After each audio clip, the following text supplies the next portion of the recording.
Hello दोस्तों, आज की कहानी एक लड़की की हैप्पी एंडिंग वाली प्रेम कहानी। नहीं, मुझे छोड़ दो, मुझे छोड़ दो, मुझे जीना नहीं है, मुझे मरने दो, मुझे मरने दो।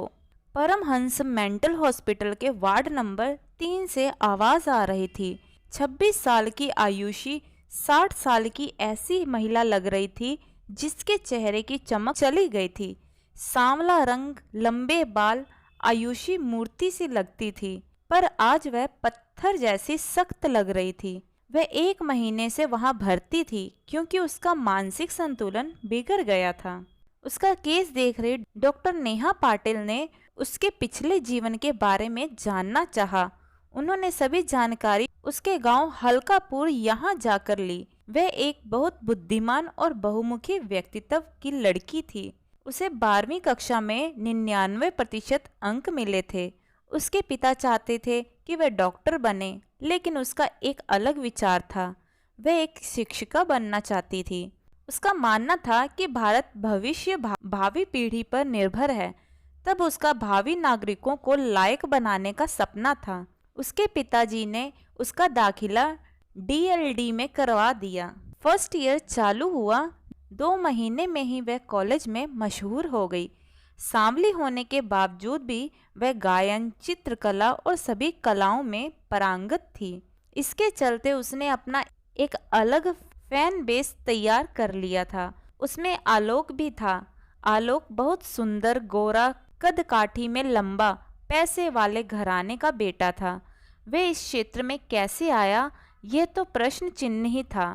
कॉलेज की सभी लड़कियां उस पर फिदा थी, लेकिन उसका ध्यान सिर्फ आयुषी पर ही था। उसे उसके बिना कुछ भी सूझता नहीं था। वह उसकी हर हरकत पर नजर रखता था। ये मामला आयुषी के नजरों से नहीं बचा था, लेकिन उसको लगता था कि सभी अमीर लड़के बिगड़े हुए होते हैं। ईमानदारी तो होती ही नहीं लड़कों में, इसलिए वो जानबूझकर उस पर ध्यान नहीं देती थी। लेकिन एक दिन अचानक आयुषी पैदल घर जा रही थी। तब उसकी बेस्ट फ्रेंड भारती उसके साथ थी। आलोक ने उसके सामने कार रोकी और आयुषी आगे निकल गई। आलोक भी गाड़ी से उतर गया और जिद करके आयुषी और भारती को कार में बिठा लिया और दोनों को घर छोड़ आया। उस दिन से उनकी दोस्ती और पक्की हो गई। दोस्ती कब प्यार में बदल गई पता ही नहीं चला। 2 साल के अंदर ही दोनों में गहरा प्यार हो गया। आज रिजल्ट का दिन था। क्योंकि आयुषी कॉलेज में फर्स्ट आई थी, आलोक भी अच्छे अंकों से पास हो गया। दोनों को नगर पालिका में प्राथमिक विद्यालय में नौकरी मिली।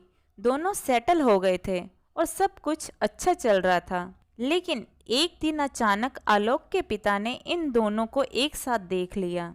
आलोक ने अपने प्यार के बारे में सब कुछ बता दिया, लेकिन उसके पिताजी ने अपने दोस्त की बेटी माधुरी से आलोक की शादी करवा दी। यह खबर आयुषी तक पहुंची और उस दिन से लेकर आज तक वह इस मौत का दंश झेल रही है। ये सब जानकर डॉक्टर नेहा पाटिल इनको बहुत दुख हुआ। उन्होंने उसकी बहुत मदद की। उचित उपचार का उपयोग करके उसे इस स्थिति से बाहर निकालने में मदद की। करीब 6 महीने बाद आयुषी पहले की तरह सही हो गई। वह एक नए दृढ़ संकल्प के साथ अस्पताल से बाहर आई। उसने खुद को आदिवासी क्षेत्र में स्थानांतरित कर लिया। वहां के बच्चों को पढ़ाने, उनकी कठिनाइयों को समझने और उन्हें प्रगति की राह में लाने का बीड़ा उठाया। उसका पुनर्जन्म हुआ था। अब वह इन बच्चों के उद्धार के लिए अपना जीवन बिताने के लिए तैयार थी। अपने हंसमुख और प्यार भरे स्वभाव के कारण वह वहां सभी की चहेती बन गई। वह स्कूल में दोहरी अध्यापिका के रूप में कार्यरत थी। वहां के प्रिंसिपल भी उसके पिता के समान स्नेही थे। वे उसे अपनी बेटी की तरह मानते थे। दोनों पति पत्नी आयुषी को खूब लाड प्यार करते थे। प्राचार्य सेवानिवृत्त होने वाले थे, इससे वह बहुत उदास महसूस कर रही थी। आयुषी को यहाँ बसे हुए अब 2 साल हो गए थे, लेकिन यादों ने उसका पीछा नहीं छोड़ा था। कभी कभी वह बहुत दुखी होती, लेकिन आखिरकार वह खुद अपने मन को समझा लेती। आखिर प्राचार्य के सेवानिवृत्त होने का दिन आ ही गया। बेहद भावुक हृदय से उन्हें विदाई दी गई।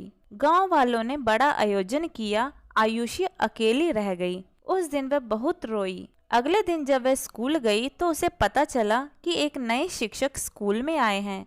सरपंच शिक्षक को स्कूल ले आए। उसे अपनी आंखों पर विश्वास नहीं हो रहा था, क्योंकि वह नया शिक्षक आलोक ही था। उसने अपने चेहरे पर कोई भाव नहीं दिखाया। उसने स्वागत समारोह आयोजित किया। सरपंच और ग्रामीण गए समारोह में। अब तो आयुषी से नहीं रहा गया। उसने उससे पूछा, तुम यहाँ क्यों आए हो? तुमने मुझे फंसाया और अब तुम देखने आए हो कि मैं जिंदा हूँ या मर गई। ये कहते हुए उसकी आंखों से लगातार आंसू बह रहे थे। आलोक की आंखों से भी आंसू बह रहे थे। आलोक बोला, अरे सिर्फ मुझे एक बार अपना पक्ष रखने का मौका तो दो। और वह बोलने लगा, पिताजी ने मेरी कुछ नहीं सुनी और मेरी शादी करवा दी। मैंने उसे सब कुछ बता दिया था कि मैं सिर्फ आयुषी से ही प्यार करता हूँ। मैं तुम्हें अपना दिल में जगह नहीं दे सकता। वह भी कुछ नहीं बोली। वह समझदार थी। 2 महीने बाद बाजार जाते समय अचानक उसका एक्सीडेंट हो गया और वह इस दुनिया से चल बसी। मैं क्या करूं? मुझे कुछ समझ में नहीं आ रहा था। उसके सारे काम पूरे करके मैंने तुम्हारा पता लगाया और स्थानांतरण आवेदन प्रस्तुत किया। बड़ी मेहनत से मुझे ये स्कूल मिली। तुमसे दूर होकर भी मुझे कभी खुशी नहीं हुई। मैं अपनी बाकी की जिंदगी तुम्हारे साथ बिताना चाहता हूँ Ayushi. Will you marry me Ayushi? Ayushi ने जल्दी से आलोक को गले से लगा लिया।